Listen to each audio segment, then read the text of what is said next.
오병이어 사건을 지난주에 나눴죠. 그리고 난 다음에 이제 오늘 바로 또 이어서 이 마태복음에도 있고 또 마가복음에도 기록되어져 있는 예수님이 이제 바다 위로 걸어오시는 사건을 좀 나누기를 원하는데요. 지난주에도 말씀드렸지만은 그 오병이어 사건 같은 경우에는 오병이어 사건 같은 경우에도 사복음서에 다 기록되어져 있다라고 말씀드렸습니다. 마태복음, 마가복음, 누가복음에도 오병이어 사건이 기록되어져 있습니다. 하지만 각각 복음서들이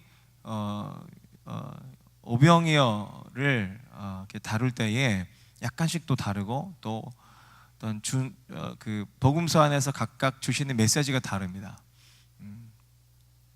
그렇기 때문에 어떤 문맥을 가지고 어떤 문맥과 앞뒤 문맥을 잘 파악하고 또 그 장에서 뭘 얘기하길 원하는지에 대한 그 부분을 이렇게 좀 잘 파악을 해야 특별히 이 오병이어 사건 같은 경우는 잘 이렇게 해석이 되고 잘 이렇게 주해가 되는 것 같습니다. 특별히 오늘 이 본문에 무리를 걸어오시는 이 사건도 마찬가지입니다. 이 무리를 걸어오시는 사건도 약간 다릅니다. 다른 마태복음과 마가복음 또 요한복음이 약간 다르고 또 이 오병이어 사건 바로 다음에 이 무리를 걷는 이 예수님의 모습이 이 모습도 표적이네요. 표적. 똑같은 오병이어 사건 이후에 또 한 번의 표적을 드러내심으로 인하여서 예수님의 어떠하심을 이제 증거하기를 원하는데 의미하는 바의 어떤 그런 주제의 흐름이 다릅니다. 그래서 또 오병이어와 이게 연결이 되어 있단 말입니다. 오병이어 사건과 연결이 되어 있고 또 이후에 우리가 또 이후에 이제 말씀을 나누고 잠깐 또 읽어볼 수 있겠지만은 또 이후에 예수님이 예수님을 이렇게 막 쫓아다니는 사람들과 만나서 이렇게 대화하시는 그런 흐름 가운데 예수님이 자기 스스로를 이제는 내가 생명의 떡이다라는 말씀으로 이 오병이어 사건을 이렇게 확장시켜 나가고 좀 더 깊게 주님이 사람들에게 자기 자신, 그러니까 주님 말씀하시고자 하는 내용들을 말씀하신다 말입니다. 그 가운데 이 무리를 걷는 사건이 이렇게 딱 껴 있는 상황이란 말입니다. 요한복음을 기록한 사도 요한의 의도가 있는 거죠. 의도가 있는 겁니다. 오늘 좀 그 의도를 좀 살펴보고 그리고 주시는 은혜들을 좀 나눠봤으면 좋겠습니다.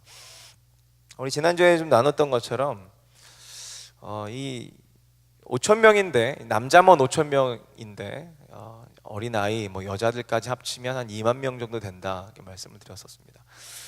그리고 예수님은 떡을 주시는 분이신데 한없이 예수님으로부터 떡이 나누어지고 그러나 해서 처음부터 5천 명인지 몰랐단 말입니다. 한없이 나눠주다 보니까 모인 사람이 5천 명이나 모였구나. 또한 확장시켜서 2만 명이나 모였구나. 3만 명 모여서 3만 명은 주님께서 먹이셨을 겁니다. 4만 명 먹이셨을 것이고 5만 명, 10만 명, 100만 명이 모였어도 주님은 먹이셨을 것입니다.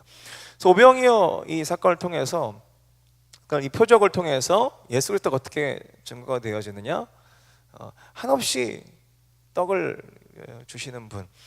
그리고 때가 되면 그 때라는 것은 예수님의 십자가 사건이죠. 그 때가 되면 한없이 자기 몸을, 자기 생명을 자기가 구원할 모든 사람들에게 다 나누어 주실 분. 그 용도로 이 오병이어 사건은 쓰여진다라는 말씀을 지난주에 제가 드렸던 것 같습니다.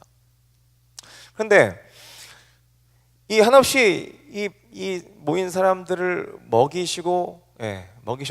먹이신 예수 그리스도에 관련해서 또한 뭐 다른 장에서도 마찬가지지만 예수님 어떤 표적을 보여주시고 예수님 어떤 일을 행하셨을 때에 주변 사람들의 반응이 좀 올바르게 이 반응이 나오면 좋은데 이 하나님 원하시는 의도대로 예수님 원하시는 의도대로 사람들이 반응을 잘 못합니다. 항상 헛다리를 잡죠. 그리고 지극히 이기적이죠. 지극히 이기적입니다. 즉 자기의 필요를 따라서 예수님을 쫓고 예수님을 이렇게 좀 세우려고 하고, 또 예수님의 어떤 정체성을 사람들이 부여하려고 하죠. 사람들이 막 부여하려고 해요. 우리도 그렇죠. 하나님은 하나님이십니다. 할렐루야. 하나님은 하나님이시고, 하나님은 스스로 계시는 분이시고, 또한 하나님은 이 말씀 그대로 하나님의 정체성이 어떠하심이 증거되어져 있습니다. 하지만 우리는 그 하나님을 우리 뜻대로 정의를 많이 하려고 하죠. 또 우리 뜻대로 생각을 많이 하려고 하고, 우리 뜻대로 컨트롤하려고 많이 해요. 좀 다른 얘기일 수도 있겠지만 그런 어떤 현장, 그런 인간의 의도가 가장 잘 드러날 수 있는 현장이 어디냐면 예배일 수 있어요. 예배일 수 있다고요. 이런 얘기들은 또 나중에 기회가 되면 좀 얘기해 보도록 하고요. 이 오병이어도 마찬가지. 이 오병이어 사건, 이 떡 5개와 물고기 2마리로 5,000명을 먹이신 이 사건을 통해서도 동일하게 예수 그리스도가 딱 표적을 딱 행하셨을 때에 사람들의 반응이 성경이 원하지 않는, 그러니까 예수님이 원하지 않는 반응으로 나온단 말입니다. 그것이 오늘 본문의 첫 시작이 이렇게 되는 거죠. 6장 14절 읽어주실래요? 6장 14절 같이 한번 읽어보십시다. 시작. 그 사람들이 예수께서 행하신 이 표적을 보고 말하되 이는 참으로 세상에 오실 그 선지자라 하더라. 그러니까 그 사람들이 예수께서 행하신 이 표적을 보고 말하되 이는 참으로 세상에 오실 그 선지자라. 여러분, 예수님이 선지자입니까? 여러분, 예수님은 예수님입니다. 예수님은 메시아고, 예수님은 그리스도고, 예수님은 하나님으로부터 모든 권세를 받으신 만왕의 왕이요 만주의 주인 것입니다. 그리고 요한복음 1장의 어떤 선언대로 예수님은 하나님의 어린 양으로 오신 분이십니다. 근데 이들이 참으로 세상에 오실 그 선지자라고 했을 때, 이 이스라엘 백성들이 전통적으로 선지자 하면 딱 떠올리는 이 2 사람이 있습니다. 누구냐면 모세와 엘리야죠. 모세와 엘리야. 저는 개인적으로 이제 다윗까지도 좀 보고 싶습니다. 다윗도 선지자. 저희 특별히 모세와 엘리야와 같은 선지자다라고 지금 생각하는 것입니다.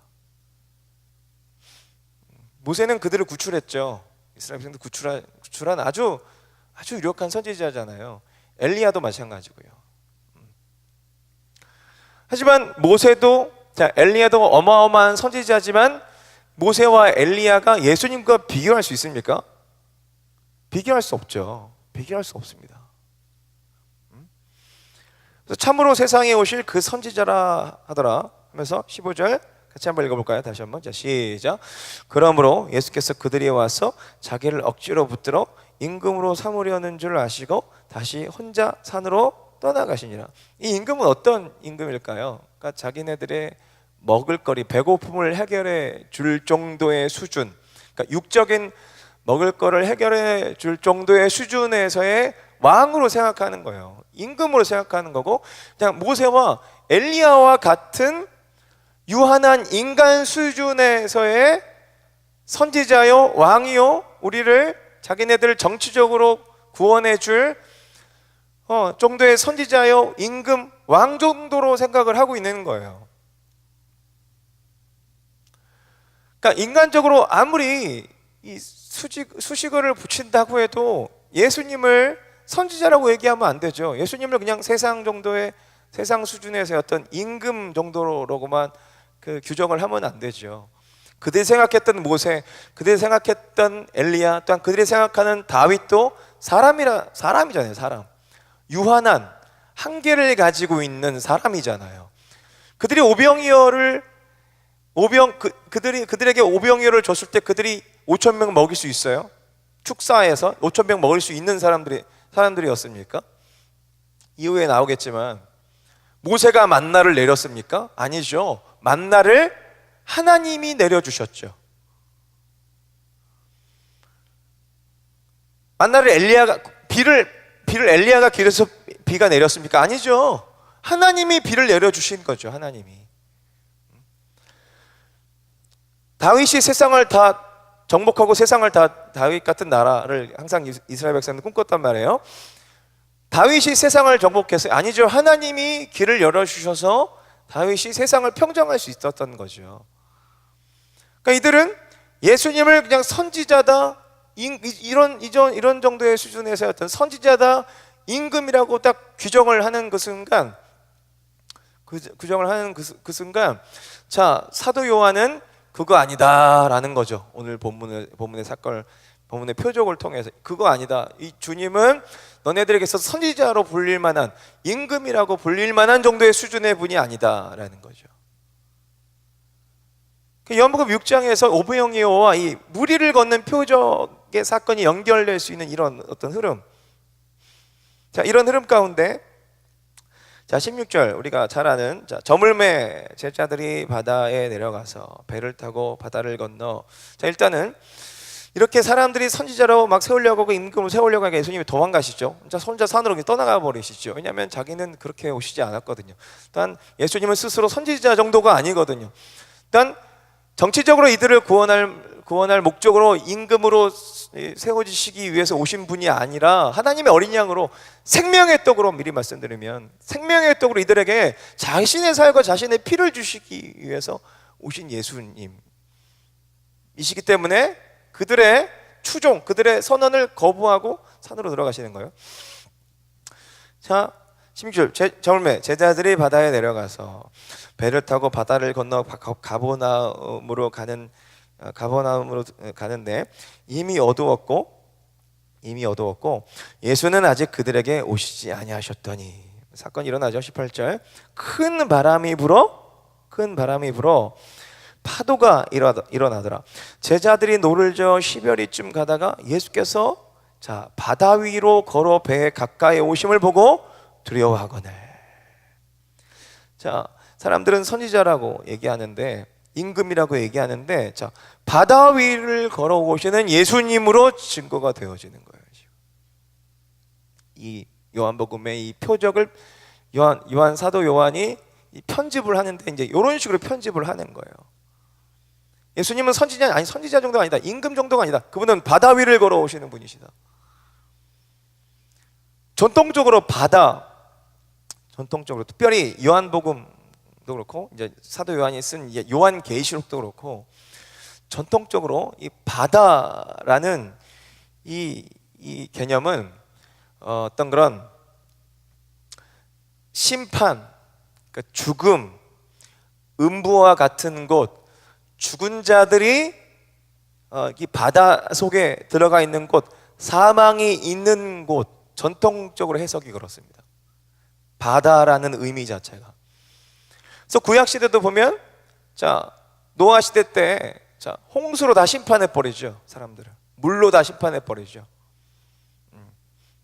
홍수로. 그리고 또 아주 유명한 사건이 있죠. 출애굽하고 난 다음에 이스라엘 백성 출애굽시키고 난 다음에 하나님이 홍해 바다로 이끌어 가셔서 바다를 갈라서 이스라엘 백성 들어갔다가 나와서 구원받지만, 자, 바로의 군대는 어떻게 돼요? 바다에 수장되죠. 그러니까 물로 심판받는 거예요. 바다로 심판받는 거예요. 그러니까 바다 속에는 사망이 있는 거예요. 그래서 전통적으로 바다 하면 사망, 죽음, 그리고 모든 악한 것들이 다 들어가 있는 곳, 특별히 사망, 죽음을 의미해요. 상징해요. 그리고 그 바다 속에서 뭐가 나오죠? 자, 우리 다니엘서인데요. 다니엘서 7장 2절부터 3절인데요. 다니엘서 7장 2절부터 3절 한번 좀 찾아보시고, 자막 준비되어 있죠? 자, 7장 2절 3절. 자, 바다에서 뭐가 나오는지 봅시다. 같이 한번 읽어봅시다. 시작. 다니엘이 진술하여 이르되 내가 밤에 환상을 보았는데 하늘에 내 바람이 큰 바다로 몰려 불더니 큰 짐승 넷이 바다에서 나왔는데 그 모양이 각각 다르더라. 자, 짐승이 바다에서 나와요. 이 네 짐승은 제가 다니엘서 설교하면서 한참 많이 말씀드렸는데, 이 네 짐승은 이제 실제로 이제 첫째 짐승, 둘째 짐승 나오는데, 이 네 짐승이 상징하는 바가 있죠. 다 세상 권세를 가질 멸망할 나라들, 우리 네 짐승의 비유잖아요. 네 짐승이 다 가리키는 것들이잖아요. 그러니까 이미 죽은 자들이고 이미 망할 권세자들이 바다에서 나오는 거예요. 바다에서. 바다에서 나왔다가요, 심판날에 다시 바다로 들어가죠. 자, 요한계시록도 한번 좀 살펴보도록 하겠습니다. 요한계시록 13장 1절인데요. 요한계시록 13장 1절. 자, 1절 2절입니다. 13장 1절 2절. 자, 같이 한번 읽어볼까요? 자, 시작. 내가 보니 바다에서 한 짐승이 나오는데 뿔이 10이요 머리가 7이라. 그 뿔에는 10 왕관이 있고 그 머리들에는 신성 모독하는 이름들이 있더라. 내가 본 짐승은 표범과 비슷하고 그 발은 곰의 발 같고 그 입은 사자 입 같은데 용이 자기의 능력과 보좌와 큰 권세를 그에게 주었더라. 그러니까 바다에서 이 모든 것들이 다 나오는 거예요. 예수님은 그 바다를 밟고 걸어오시는 분이신 거예요. 사망이 있고 죽음이 있고 이미 끝난 권세들이 다 바다 속에 들어가 있는데 예수님은 그 바다 속에 들어가서 딱 바다를 밟고 가시다 갑자기 바다 속에 들어가셔서 사망이 그를 주장하고 세상 권세가 그를 주장하시는 분 정도가 아니라 바다를 밟고 서 계신 분이라는 말을 하고 싶은 거예요. 세상 권세를 밟고 걸어가실 수 있는 분이라는 걸 말씀하고 싶은 거예요. 그러니까 세상 선지자 엘리야와 같은, 모세와 같은, 그래서 세상에 도전을 받고 막 모세가 흔들리고 엘리야가 흔들리고 막 도전을 받잖아요. 그들도 모세도 막 도전 받았잖아요. 다윗도 마찬가지고 밧세바 사건을 통해서 얼마나 그가 나락으로 떨어져요. 죄의 권세에 붙들려 가지고 결국 모세도 죽었고, 모세도 죽었잖아요. 엘리야도 죽었잖아요. 지금 잠들어 있잖아요. 그리고 다윗도 결국은 죽었잖아요. 다 사망으로 결론 났잖아요. 하지만 주님 다시 오신 날 그들도 같이 다 부활하겠죠? 그죠? 하지만 주님은요, 그러니까 엘리야와 모세와 다윗과 다른 존재라는 거예요. 사망이 그를 삼킬 수 없는 존재라는 거예요. 할렐루야. 세상 권세에 먹히시는 분이 아니라는 거예요. 세상 권세를 밟고 또한 사망을 밟고 그 바다를 밟고 걸어서 당신이 구원하길 원하시는 사람들에게 가실 수 있는 분이라는 거예요. 오병이어 사건을 통해서 잘못 규정된 예수 그리스도의 정체성이 무리를 걷는 그리스도로 증명이 되는 거예요. 그러니까 바다 위를 걷는 사망을 뛰어넘어서 그래서 예수 그리스도는 모세와 다르다. 니네들이 말하는 그 선지자와는 다른 분이다. 어떤 분이냐? 그분은 생명 그 자체다 이거예요. 그분은 창조주다 이거예요. 그분은 하나님이다 이거예요.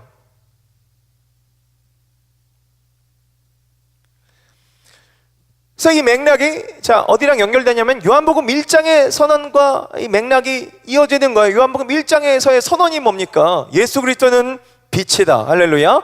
예수 그리스도는 생명이다. 할렐루야. 또한 예수 그리스도는 태초에 성부 하나님과 천지를 창조하신 분이시다. 할렐루야. 하지만 뭐예요? 그렇게 빛이시고 생명이신 그리스도를 사람들이 알아봤다? 알아보지 못했다. 왜?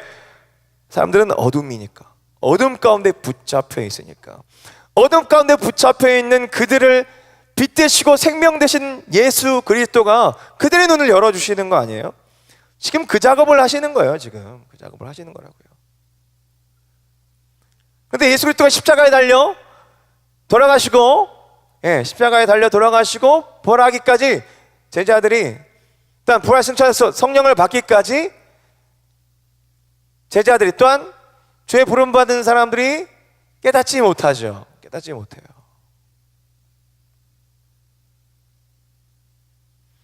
그랬을 때 이 바다 위를 걷는 이 사건은 그리스도가 하나님이라고 드러내지는 그런 표적인 거예요. 표적.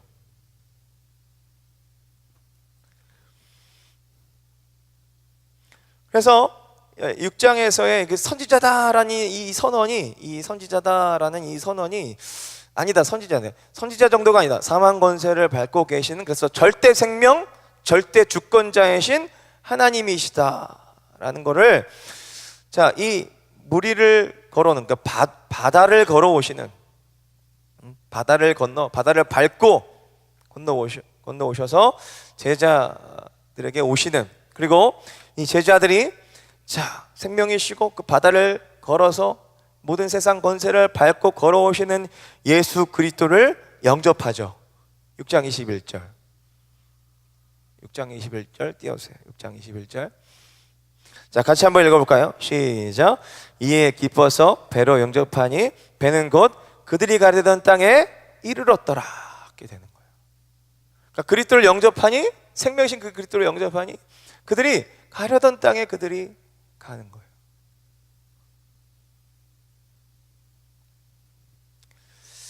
이런 흐름이 시편 107편에서 시편 107편 23절부터 30절인데, 이런 흐름이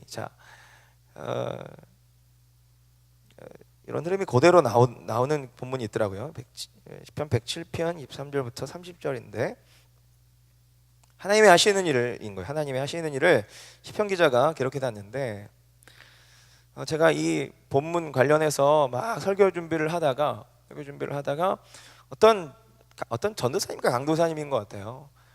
참 적절했어요, 이 본문 사용이. 그러니까 그 전도사님 강도사님이 이 설교를 하시는데 이 본문을 이렇게 딱 이렇게 낭독으로 하시는데, 제가 그 되게 감동을 받아서, 출처를 밝혀야 될 것 같아요. 제가 밝히는 겁니다. 그 전도사님의 설교를 듣고 맞다라고 해서 여러분들에게도 좀 소개를 해드리는 거예요. 자, 107편 23절부터 30절인데요.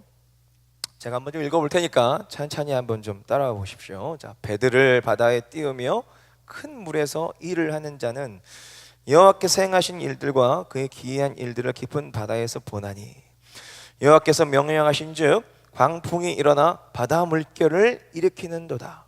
그들이 하늘로 솟구쳤다가 깊은 곳으로 내려가나니 그 위험 때문에 그들의 영혼이 녹는도다. 그들이 이리저리 구르며 취한 자같이 비틀거리니 그들의 모든 지각이 혼돈 속에 빠지는도다. 이에 그들의 고통 때문에 여호와께 부르짖음에 그가 그들의 고통에서 그들을 인도하여 내시고. 자, 29절 30절입니다. 시작. 광풍을 고요하게 하사 물결도 잔잔하게 하시는도다. 그들이 평안함으로 말미암아 기뻐하는 중에 여호와께서 그들이 바라는 항구로 인도하시는도다. 할렐루야. 하나님이 하시는 일입니다. 하나님은 광풍과 바다를 잠잠케 하시는 분이세요. 그거에 먹히신 분이 아니십니다. 하나님 우리와 연합해 계시죠. 아까 우리 찬양도자가 그런 기도 제목 던지고 함께 기도했죠. 주님, 우리와 연합해 계십니다. 믿으십니까? 예수 그리스도가 성령으로 말미암아 우리 안에 계십니다. 자, 우리 안에 계신 그분이 우리와 함께 어떤 곳이든 함께 하십니다. 어떤 곳이든 함께 하시는데, 기쁠 때도 함께 하시고 어려울 때도 함께 하실까, 함께 하시지 않을까요? 너무 질문이 당연한가요? 함께 하시죠. 할렐루야. 할렐루야. 아멘 한번 해보세요. 할렐루야. 하나님이 함께 하십니다. 자, 내가 어려움 가운데 빠져서 힘들면 주님 함께 마음을 같이 하시죠. 나는 그 어려움에 영향을 받고 그 어려움 가운데 내가 쓰러질 수 있지만 주님은 그 어려움 가운데 나와 함께 마음을 하시기 때문에 주님도 마음 아파하시지만 주님이 그 어려움에 영향을 받으십니까? 안 받으십니까? 안 받으시죠. 받으실 수가 없죠. 하나님이신데. 풍랑이 일어도 제자들은 두려워할지 몰라도 주님은 전혀 두려워하실 분이 아니시죠. 왜? 그 풍랑에 먹히시는 분이 아니시니까. 자, 주님이 먹히시지 않으면 우리는요, 우리도 먹히지 않죠. 주님이 먹히지 않으면 우리도 먹히지 않죠. 왜? 주님 나와 연합해 계시니까. 주님 나와 함께 하시니까. 주님 그 배의 선장이시니까. 할렐루야. 주님 그 배에 키를 가지고 이끌어가신 분이시니까. 요한복음에서 오늘 이 본문은 시편 107편과 어떻게 보면 많이 맞닿아 있는데, 풍랑 가운데 고통스러워하는 그런 자들을 여호와께서 그 풍랑을 잠잠케 하고 그들이 가려던 땅으로 이끌어 주는 것처럼, 오병이어 사건을 통해서 사람들은 야, 선지자다, 그 선지자다. 자, 모세와 같다. 야, 엘리야와 같은데? 다윗과 같은데? 하지만 본문에서 증거되어지는 그리스도는 그러니까 이 본문에서의 증거되어지는 이 그리스도는 사도연을 통해서 어떻게 증거되는 거예요? 야, 선지자 정도가 아니야. 임금 정도가 아니야. 그 그리스도는 하나님이야. 그 그리스도는 사망을 밟고 오시는 분이야. 할렐루야. 죽음이 그를 어떻게 할 수 없어. 세상 권세가 그를 먹을 수 없어. 세상 권세를 밟고 오시는 분이시여. 두려워하지 마. 그 그리스도를 영접해. 그 예수 그리스도를 영접해. 그리고 영접한 그 그리스도를 집중해.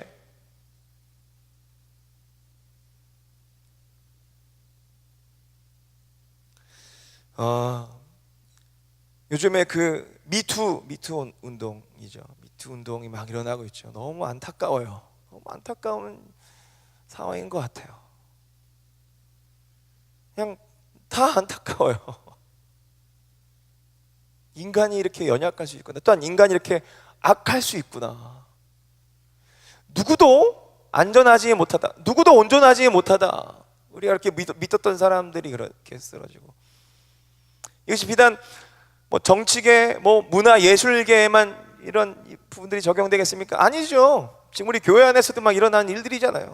목회자들의 어떤 그런 비행 스캔들. 비단 그것이 목회자들에게만 해당되는 것입니까? 위에 선 리더십들에게만 해당되는 일입니까? 아니죠. 여러분들 안에도, 여러분들 가운데서도 이런 일들이 비일비재하게 일어나는 너무나 많은 이런 일들이 있잖아요. 그래서 자매님들이 너무 어려움을 당하고, 그래서 막 이 나라가 이렇게 이런 식으로, 야, 어떻게 이렇게 무너지나.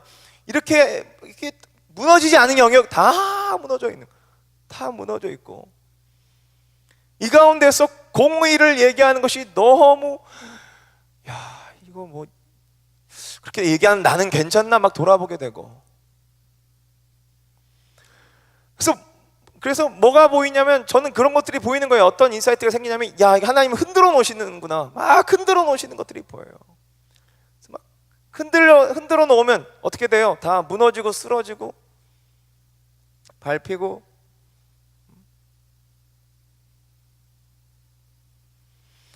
그러니까 그 가운데서 우리가 의지했던 어떤 그런 사람, 약간 우리 뭐랄까, 우리 예배가 참 이렇게, 우리 기도에 인도하는 자매님과도 뭐 별 대화 나누지도 않았고 했는데, 그리고 뭐 예배 인도하는 전사님도 마찬가지고, 한 흐름으로 이렇게 쭉 가는 이 참 놀라움이 있어요.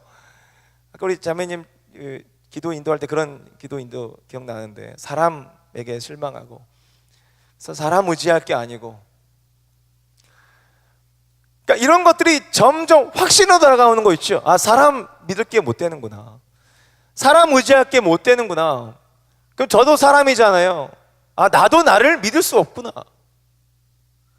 그러니까 점점 나락으로 점점 떨어지면서 그 끝을 알 수 없는 추락을 그냥 우리가 모두 하고 있는 것 같은 그런 느낌을 제가 받아요. 믿음 있다 하시면 정말 믿음이 있습니까? 우리 안에? 여러분들 정말 믿음이 있습니까? 예배까지 나온 여러분들한테 믿음 있다고 얘기하는 게 참 그렇긴 하지만, 믿음 있으니까 이 자리에 오시는 거겠죠. 하지만 믿음이 흔들리니까 주님께 집중하기 위해서 이 자리에 오신 거 아니겠습니까? 그죠? 흔들리니까, 넘어질 것 같으니까, 부족하니까 이 자리까지 온 거 아니겠습니까? 그러니까 저도 마찬가지예요. 예배를 계속 세워가면서, 예배를 계속 인도하면서, 또한 저도 예배를 드리면서 이 예배를 왜 세워 나가야 되냐? 내가 이 예배를 왜 해야 되냐? 첫 번째 목적 변하지가 않아요. 뭐죠? 날 위해요. 날 위해서. 내가 살아야 되겠으니까, 내가 살고 싶으니까 예배하는 거예요. 미안하지만 죄송합니다, 여러분들. 일단 제가 살아야 되겠어요. 그래서 말씀 열심히 준비해서, 찬양 열심히 준비해서 하나님 앞에 저도 개인적으로 예배를 드리는 거예요. 이게 첫 번째 이유, 저 개인적으로는. 두 번째 이유는요, 물론 0번째 이유가 있죠. 하나님이 예배를 받기를 원하시니까 이건 당연한 거고, 첫 번째요 저, 두 번째는요 저와 같은 여러분들 때문이죠. 저와 같은 여러분들 때문이죠. 나락으로 추락해가는 세상, 또한 그 가운데 어떻게 보면 쓸어 내려가고 있을지 모르는 예배자들을, 자, 스스로의 능력, 사람 의지하다가, 상황 의지하다가 넘어져 있는 예배자들 때문에, 자, 그것에 집중하지 말고 누구에게 집중하자? 무리를 걸어서 오시는 예수 그리스도를 집중하자. 할렐루야. 그 주님만 바라보자. 할렐루야. 그거 외에 예배의 목적이 뭐가 있겠습니까? 그거 외에 우리가 예배 드리는 예배의 목적이 뭐가 있겠어요? 그래서 지금 이 시기야말로 모든 설교와 모든 찬양의 주제가 예수 그리스도 그분에게만 집중이 되어야 되겠다. 그래서 설교할 때도 예수님이 누구신가 집중해야 되겠다. 그래서 어떻게 보면 요한복음을 정말 선택을 잘하게 하시는 것 같아요. 주님이 다니엘서 하다가 또 때가 되어서 요한복음을 딱 설교하게 하시는데, 자, 지난주 오병이어 뭐죠? 생명의 떡을 한없이 주시는 그리스도. 사람은요 한없이 떡을 줄 수 있어요? 자신을 내어줄 수 있어요? 사람의 살과 피를 마셔서 영생할 수 있어요? 그런 일은 없죠. 오직 한 분 예수 그리스도, 유일한 길 예수 그리스도. 할렐루야. 그 길과 진리 대신 생명 대신 그리스도만 선포하는 거예요. 오늘도 마찬가지. 오병이어와 이게 맞닿아 있는 거예요. 그 오병이어 사건을 일으키신 그 그리스도가 그냥 선지자인 줄 아느냐? 아니다. 그 그리스도는 하나님이시다. 할렐루야. 여러분, 예배 안에서 날마다 복음이 선포되어져야 되는데, 복음 중에 복음, 그 복음 중에 복음이 뭐죠? 예수 그리스도는 하나님이시다. 할렐루야. 예수 그리스도는 그리스도이시다. 할렐루야. 여러분, 예수 믿으십니까? 크리스찬이십니까? 예배자이십니까? 그러면 집중해야죠. 누구에게요? 예수님에게 집중해야 되는 거예요. 어떤 예수님이요? 사망 권세에 이기신 예수님, 생명 그 자체이신 예수님, 그리고 이렇게 생명의 떡, 그러니까 자기 몸과 살을 주시는 예수님, 또한 성령으로 말미암아 우리 안에 들어오셔서 끊임없이 나에게 계속적인 중보로 나에게 말씀하시고, 나에게 생명을 주시고, 나를 의롭다 칭하시고, 또한 나와 함께 하심을 말미암아 나를 계속적으로 변화시키시는 그 그리스도에게 모든 설교에 초점이 맞춰줘야 될 줄 믿습니다. 사람의 열심, 어떤 교회의 규모, 우리가 무슨 일을 했고 우리가 이렇게 모이고, 여러분, 그거 집중한다고 해서 우리에게 생명이 임합니까? 아닙니다. 예수님 자체에게 집중해야 되는 거예요. 그래서 제가 지난주 어떤 청년 모임 가운데 이런 말씀들을 막 나눴어요. 우리에게 계시된 그 예수 그리스도가 누군지를 아느냐? 우리는 그 줄에 서 있다 이거죠. 그 그리스도가 누군데요? 하나님이시다. 그 그리스도는 왕 중에 왕이요, 그 그리스도는 전능하신, 그래서 태초에 천지를 창조하신 창조주인데, 그분이 하나님의 어린 양이 되셨다. 그 어린 양 되신 그 그리스도가 부활 승천하셔서 하나님으로부터 모든 권세를 다 위임받으시고, 그 권세를 가지고 하늘 보좌 우편에 앉아 계셔서 다시 오실 날을 준비하고 계신다.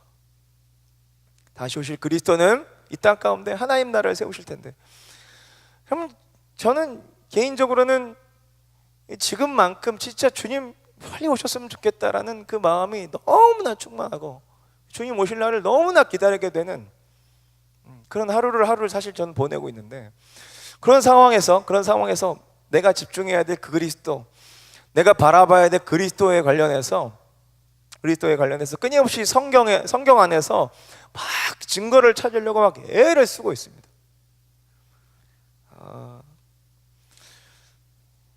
몇 구절만 좀 찾고 좀 말씀을 정리하죠. 하박국서입니다. 하박국서 3장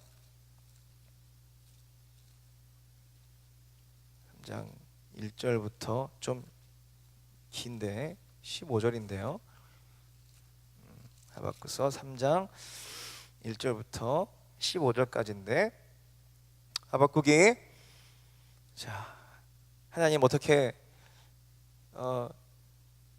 거룩한 백성 이스라엘을 이방, 그러니까 이스라엘 백성들보다 못한 깡패 같은 이방 나라들을 통해서 어떻게 심판하실 수 있습니까? 막 그냥 몸서리를 치면서 하나님께 막 항변하고 있는 그런 상황에서 하나님이 하박국서 2장에서 내가 다 알고 있다, 난 주권자다, 내가 다 바벨론도 내가 다 해결할 것이다, 난 하나님이다 라고 말씀하시거든요. 그 부분에 있어서 하박국이 그 하나님의 어떠하심의 계시를 받은 그 하박국이 정말 이해할 수 없지만, 상황이 정말 이해할 수 없고, 그리고 세계를 무대로 해서 이스라엘을 도전하려고 하는 그 바벨론이라는 나라 위에 하나님 역사하시는 것을 발견을 하고 하박국이 이런 찬송 올려드리는 거예요. 자, 3장 2절부터 보도록 하겠습니다. 자, 여호와여, 내가 주께 대한 소문을 듣고 놀랐나이다. 여호와여, 주는 주의 일을 이 수년 내에 부응하게 하옵소서. 이 수년 내에 나타내시옵소서. 진노 중에라도 긍휼을 잊지 마옵소서. 하나님이 대만에서부터 오시며 거룩한 자가 바란산에서부터 오시는도다. 셀라. 그의 영광이 하늘을 덮었고 그의 참송이 세계에 가득하도다. 그의 광명이 햇빛 같고 광선이 그의 손에서 나오니 그의 권능이 그 속에 감추어졌도다. 어떤 단위 자체가 하늘을 덮고 세계에 가득한 하나님이시죠. 자, 5절 보세요. 역병이 그 앞에서 행하며 불덩이가 그의 발 밑에서 나온도다. 6절 같이 한번 읽어볼까요? 6절. 자, 시작. 그가 서신즉 땅이 진동하며 그가 보신즉 여러 나라가 전율하며 영원한 산이 무너지며 무한 작은 산이 엎드려지나니 그의 행하심이 예로부터 그러하시도다. 할렐루야. 이 장에서 계시를 받은 하박국이 그대로 하나님에 대해서 고백을 하는데, 세상을 붕괴시킨다라는 거예요. 심판날에 하나님의 때에 세상이 하나님의 손에서 붕괴된다 이거예요. 그 계시를 받지 않으면, 자, 예배자로서 하나님의 말씀을 받지 못하면 이런 고백을 할 수 없는 거거든요. 보세요. 7절. 내가 본즉 구산의 장막이 환난을 당하고 미디안 땅의 휘장이 흔들리는도다. 6, 8절. 여호와여, 주께서 말을 타시며 구원의 병거를 모시오니 강들을 분이 여기심이니까, 강들을 노여하심이니까, 바다를 향하여 성내임이시니까. 주께서 활을 꺼내시고 화살을 바로 쏘셨나이다. 셀라. 주께서 강들로 땅을 쪼개셨나이다. 산들이 주를 보고 흔들리며 창수가 넘치고 바다가 소리를 지르며 손을 높이 들었나이다. 날아가는 주의 화살의 빛과 번쩍이는 주의 창의 광처럼 말미암아 해와 달이 그 처소에서 멈췄나이다. 이 하나님의 넓이와 깊이를 하박국이 아는 거죠. 주께서 노를 바라사 땅을 두르셨으며 분을 내사 여러 나라를 밟으셨나이다. 주께서 주의 백성을 구원하시려고 기름 부음 받은 자를 구원하시려고 나오사 악인의 집에 머리를 치시며 그 기초를 바닥까지 드러내셨나이다.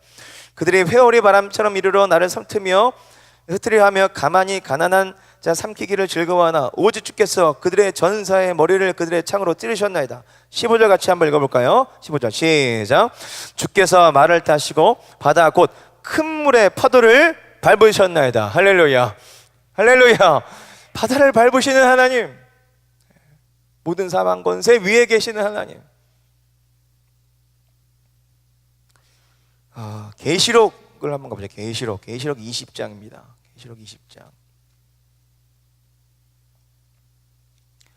사도 요한이 하나님으로부터 계시를 받죠. 마지막 때에 심판의 계시를 받는단 말이에요. 자, 예배자이기 때문에 이 계시를 받을 수 있는 거예요. 그리고 그 계시를 받은 사도 요한은 그대로 성경에 기록하고 또한 스스로가 이렇게 고백을 하는 거죠. 자, 20장 11절. 자, 한번 읽어볼게요. 또 내가 크고 흰 보좌와 그 위에 앉으신 이를 보니 땅과 하늘이 그 앞에서 피하여 간 데가 없더라. 내가 보니 죽은 자들이 큰 자나 작은 자나 그 보좌 앞에 서 있는데 책들이 펴 있고 또 다른 책이 펴졌으니 곧 생명책이라. 죽은 자들이 자기 행위를 따라 책들에 기록된 대로 심판을 받으니. 누구에게 심판을 받을까요? 보좌 위에 앉아 계신 하나님께 심판을 받고 있는 환상을 미리 사도 요한이 보는 거예요. 이 하나님께 집중하고 있으니 밤모섬에 잡혀가서 곧 죽을 날만 날짜를 받은, 사형 선고를 날짜를 받은 이 사도 요한에게 있어서 그 마음이 어떨까요? 불안에 떨고 있을까요? 불안에 떨지 않죠. 두려움이 없는 거죠. 죽음도 뛰어넘는 거죠. 이 주님께 집중하니까. 자, 13절, 바다가 그 가운데서 죽은 자들을 내주고 또 사망과 음부도 그 가운데서 죽은 자들을 내주매 각 사람이 자기 행위대로 심판을 받고 사망과 음부도 불못에 던져지니 이것은 둘째 사망 곧 불못이라. 누구든지 생명책에 기록되지 못한 자는 불못에 던져지더라. 하나님과 하나님의 어떠하신 사역에, 하나님의 어떠하신 그 마지막 때의 심판을 계시하시고 그 계시를 받은 사도 요한은 성경에 기록했죠. 또한 그렇게 성경 기록한 사도 요한은 그 주님을 바라보는 거죠. 자, 마지막 한 구절만 더 보십시다. 로마서 1장입니다. 로마서 1장 1절부터 4절 말씀 보고 우리 좀 찬양을 기도했으면 좋겠는데, 로마서 1장 1절부터 4절입니다. 바울에게 계시된 예수 그리스도의 어떠함이죠? 자, 예수 그리스도의 종 바울은 사도로 부르심을 받아 하나님의 복음을 위하여 택정함을 입었으니 이 복음은 하나님이 선지자들 통하여 그의 아들에 관하여 성경에 미리 약속하신 것이라. 3절 4절 같이 한번 큰 목소리로 읽어볼까요? 시작. 그의 아들에 관하여 말하면 육신으로는 다윗의 혈통에서 나셨고 성결의 영으로는 죽은 자들 가운데서 부활하사 능력으로 하나님의 아들로 선포되셨으니 곧 우리 주 예수 그리스도시니라. 할렐루야, 할렐루야. 여러분, 점점 깨달아지지 않습니까? 인생을 살면 살수록 상황을 딱 돌아봤을 때 돌아가는 꼬라지를 보면 여러분 점점 고백이 되지 않아요? 어떤 고백이요? 예수만이 길이다. 아멘 좀 해봐요. 할렐루야. 예수만이 길이다. 예수만이 진리고 예수만이 생명이다. 그분이 내 안에 들어오시지 않으면 어떤 인간도 정욕에 끌려다닐 수밖에 없고, 예수 그리스도 그 무리를 걸어오시는 주님, 사망을 밟고 오시는 주님, 세상 권세, 어떤 권세도, 어떤 정욕도, 어떤 욕망도, 어떤 인간적인 목마름도 그리스도를 정복하지 못한단 말이에요. 다 그리스도 발 아래 있단 말이에요. 그 그리스도가 내 안에 들어오시면, 그 그리스도가 내 안에 또한 들어오셔야 내가 정욕을 이길 수 있다. 내가 돈의 유혹에 내가 넘어가지 않을 수 있다. 내가 사랑할 수 없는 사람 내가 사랑할 수 있다. 할렐루야. 언제까지 인간의 열심과 노력과, 언제까지 우리의 어떤 실력, 또 처세술, 그건 복음이 아니에요. 그건 복음이 아니라고요. 복음이 뭐예요? 예수 그리스도가 내 안에 계신다예요. 그리스도가 어떤 그리스도? 생명의 그리스도. 그러니까 죽었다가 살아나신 그리스도, 죽음이 그를 덮지 못하시는 그리스도, 못하는 그리스도.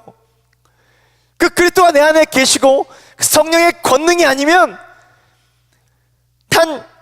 뭐랄까 아주 자그마한 율법도 그 율법 우리가 극복할 수가 없어요. 사랑할 수 있을 것 같아요? 정욕을 이길 수 있을 것 같아요? 못 이겨요. 마음으로 짓는지 어떻게 할 거예요? 이거 감당 못하는 거예요. 영원하신 생명의 주님이, 영원하신 한없이 떡을 주실 수 있는 그 주님이 내 안에 들어오셔서 한없이 당신의 생명을 부어주시지 않으면, 믿음을 부어주시지 않으면 우리는 믿을 수도 없는 존재들인 거예요. 이것을 인정하고 가느냐, 인정하지 못하고 가느냐. 10가지가 있으면 난 10가지 다 못해 라고 인정하고 가느냐, 아니야 난 한 가지 정도 할 수 있어 라고 인정하지 못하고 가느냐. 이건 하늘과 땅 차이입니다. 그래서 여러분 그런 것들이 보이지 않아요? 뭐요? 제가 아까 말씀드렸던 하나님이 판을 막 흔들어 놓으시는 게 보이지 않으세요? 막 판을 흔들어 놓아요. 내가 서 있었던 그 판을 막 흔들어 놓는다고요. 그래서 내가 서 있는 판을 흔들어 놓으셔서 나를 어떻게 하시려고요? 나를 끄집어 내리시는 거예요. 야, 네가 서는 게 아니야. 네 입으로 서는 거 아니야. 네 능력으로 서는 것이 아니야. 무리를 밟고 걸어오시는 그 예수 그리스도로 인하여서 네가 서는 거야. 네가 그 능력으로 서는 거야. 나와 함께 가자 이거야. 나와 함께 가자. 왜 너 혼자 가려고 하니? 왜 네 힘으로 가려고 하니? 왜 너의 능력으로 네 생명을 주관한다고 생각을 하니? 왜 너의 능력으로 너의 달란트를 네가 발휘한다고 생각하니? 그거 아니야. 내가 너와 함께 하는 거야. 내가 생명의 떡이야. 나를 먹고 마셔. 내가 생명의 떡, 나를 먹고 마셔야 네가 살아. 그렇게 되는 거잖아요. 복음적인 삶이 뭐라고 생각하세요? 내 의로 선다고 생각하세요? 아니요. 그건 복음적인 삶이 아니에요. 그리스도의 공로로 내가 서는 거예요. 그리스도가 나를 통치하게 만들어주는 거예요. 그럼 내 힘이 빠져야 되는 거예요. 언제까지 내 힘이 빠져야 될까요? 죽는 날까지 내 힘이 빠져요. 죽으면 그때 끝나는 거죠. 하지만 그 전까지는요, 계속 내 안에 싸움이 있어요. 이게 우리 인생이에요. 스토리요? 우리가 어떤 정점에 있기보다도 그 정점에서 딱 내려와서, 자, 내려오면 내려올수록 그리스도의 그 복음이 뭔지가 깨달아져요. 올라가 있으면요, 몰라요. 깨닫질 못해요. 올라가 있으면 깨닫질 못한다고. 내려와야 깨달아져요. 내려와야 그 은혜가 은혜됨으로 인하여서 깊어져요. 그렇지 않듯이 여러분들을 계속 하나님이 끌어내리시고 여러분들 낮추시는 거는 그건 복음입니다. 복. 아멘 안 하네. 아멘이 안 돼요? 아멘이 돼야 되는데. 제가 지난주에 하도 답답해가지고 막 오지 말라고 그랬거든요. 예배 오지 말라고 그랬는데 많이 오셨네요. 지난주에 설교를 못 들으셨나? 예. 오세요. 예, 오십시오. 오지 말라고 진짜 안 오는 건 진짜 바보 같은 거예요. 그건 진짜. 오세요. 예? 그럼 그게 복이라니까요. 낮아지는 게 복이에요. 내가 설 수 없는 상황이 많아지는 게 복이라고요. 왜? 그때 주님 일하시거든요. 그때 주님 일하실 수 있거든요. 주님 손에 내가 그때 붙잡힐 수 있거든요. 전 그게 너무 많이 깨달아져서 너무 감사해요. 더 많이 깨닫기를 원해요. 저는. 그래서 딱 죽음이라는 거에 내가 딱 봉착했을 때 오직 주님만 보이기를 원해요. 할렐루야. 오직 주님만 보이기를 원해요. 당연히 주님밖에 안 보이죠. 죽음을 해결하실 수 있는 분은 주님밖에 없는데, 진짜 그때는 확실해지잖아요. 죽음 앞에서 누가 자유로울 수 있어요? 죽음 앞에서 누가 자유로울 수 있습니까? 죽음을 해결할 수 있는 분은 주님밖에 안 계세요. 그때 더 명확해지는 거예요. 지금은 내가 다 아는 것 같아요. 아니에요. 그건 완전 큰 착각이에요. 주님이 다 하시는 거예요.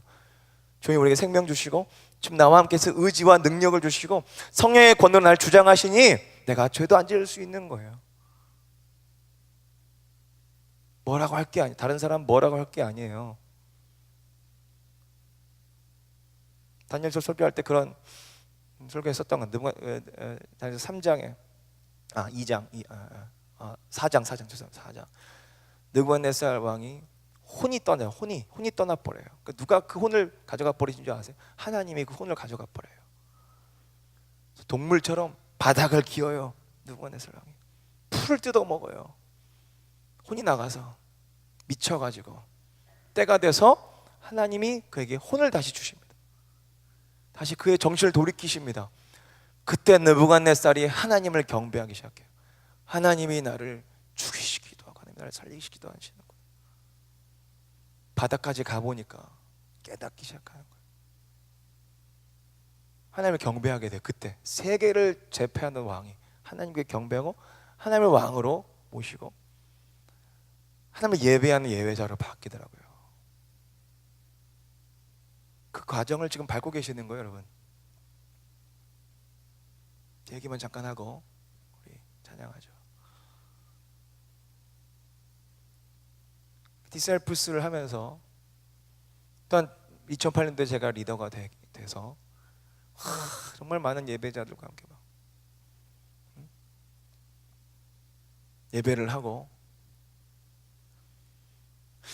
그렇게 좀 그렇게 쭉 왔단 말이에요. 쭉 왔는데 그때 정말 어마어마한 선포도 많이 하고 결단도 많이 하고 진짜 막 지구본 끌어안고 막 기도하기도 하고 막 의의를 결단하고 공의를 선포하고 막 그랬단 말이에요. 근데 삶이 제가 이제 올해 43살이거든요. 20대 때부터 사역을 시작해서 30대를 지나고 또 43살은 그렇게 많은 나이는 아닌데 이제 40대를 지나가고 있는데 소위 말해서 어떤 그런 흥망성쇠가 있잖아요. 그러니까 뭔가 막 풍성할 때는 뭔가 할 수 있을 것만 같았어요. 근데 이렇게 다 거둬지고 난 다음에 소위 말해서 저의 찌질함이 막 드러나기 시작해요. 찌질함이. 진짜 멋있을 때 그냥 딱 주님 나라에 갔어야 되는데, 딱 갔어야 되는데 계속 살아남아서 계속 목숨이 붙어 있어 갖고, 야, 이게 막 40대 어떤 찌질함 막 그냥 흔들리고 막 그런 거 있잖아요. 그래서 다윗이 딱 생각이 나네. 다윗이 세상을 다 제패했을 때 그때 딱 하나님 데려가셨으면 멋있어요. 근데 정점에 있을 때 다윗이 뭐 하죠? 우리아 안에 밧세바를 취해갖고 범죄하잖아요. 그때부터 다윗의 인생이 꼬이기 시작하거든요. 근데 성경이 그걸 적나라하게 다 기록해놨어. 밧세바를 취하고 그 사건 때문에 하나님이 다윗을 다루시기 시작하시죠. 압살롬이 반란을 일으켜서 다윗이 도망가잖아요. 왕에서 내려와서, 왕의 자리에 내려와서 막 도망가는데, 시므이라는 사람이 다윗에게 돌 집에서 욕하고, 욕하는 시므이를 어떻게 하지도 못할 정도로 낙심해 있는 다윗은 도망가서 깊은 수렁에 빠져 있죠. 그러니까 그의 인생이 정점에서 다 끝나야 되는데, 그 정점에서 끝나죠. 정점에서 이게 더 좋게 가야 되는데 그렇게 가지 않고 밧세바를 쳐 죄를 짓고 내려오기 시작하는 거예요.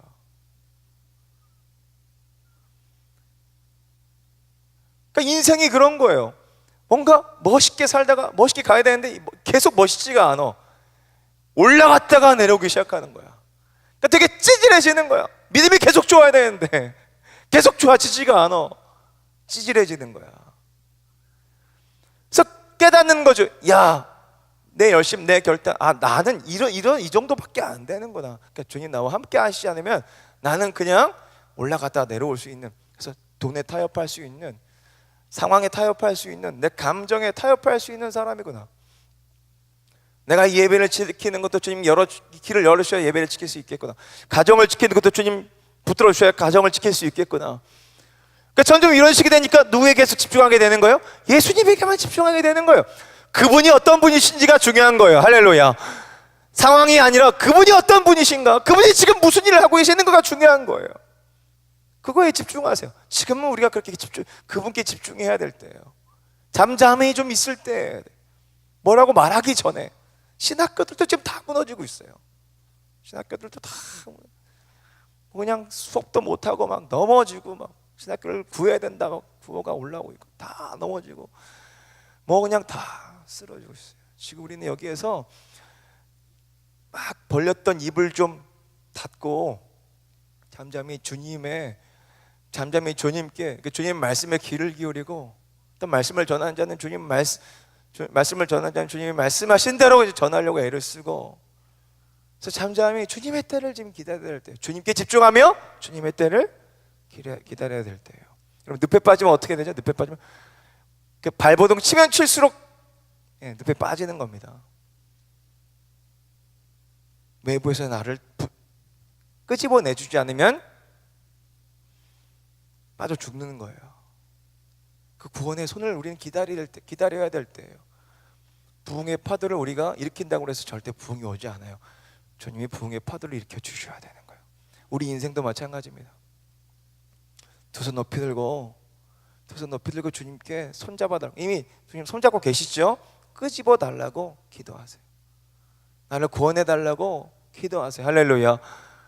생명의 떡으로 나를 먹여달라고 기도하세요. 안 먹이시겠습니까? 먹이십니다. 그분이 먹이신다고.